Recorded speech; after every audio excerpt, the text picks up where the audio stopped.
Okay, hello, you doing? This is Sean Francis, and I'm with my mentor, Mr. Brennan. Hello, hello. How you doing? We're going over my first recording on my baseline video. It was over the standard one, learner development. Then the teacher was supposed to understand how learners grow and develop. Recognize that patterns of learning and development vary individually within and across cognitive, linguistic, social, emotional, and physical areas, and design and implement developmentally appropriate and challenging learning experiences. Okay. So for this video, I think that I was kind of stressed out a little bit. It was my first video. The kids were a little bit loud throughout the video. I think I hit some good points I think it was the second time I was teaching this lesson, because the first time I taught it, I gave the kids an assessment, and they didn't do so well. So I had to read. This was a reteach video, a lesson. And I went way more in depth on the lesson, so they did. I think they did get it this time. What do you think? I think you did a good job, as you know what they were struggling in from the first one, and your assessment that you took, and you did a good part with that. I know I could tell you were a little stressed out based on make sure you were in camera and the camera saw everything too, and you wanted everything perfect.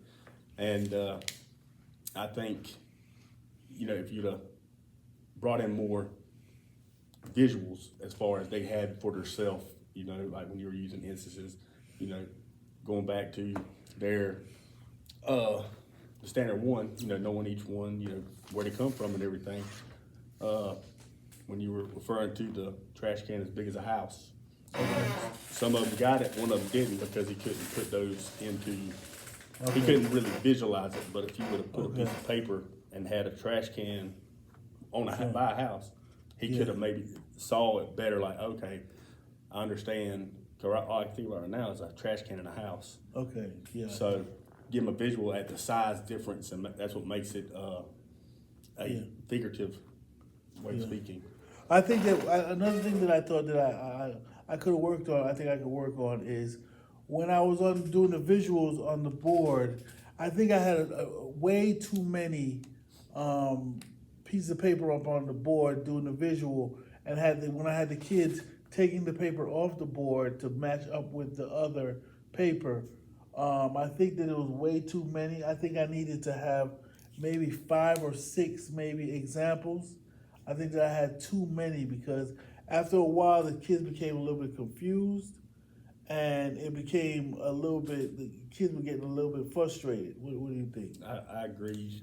5 or 6, you don't want to overstimulate their brain and them just looking and, maybe just starting to count them, just certain things you want to keep your focus. So even, picking 4 or 5, but giving them a hard copy too, so they have it in their face too, so they don't have to look straight at the board. You can say number 1, 2, 3, 4. All right, this is the number 1 slide that I've given you that I'm going over now. So now they have a hard copy and they're listening to you, so they have that they can relate better and not just looking at the board. So you're saying I should have had a hard copy on their desk, and then and maybe call them up one at a time.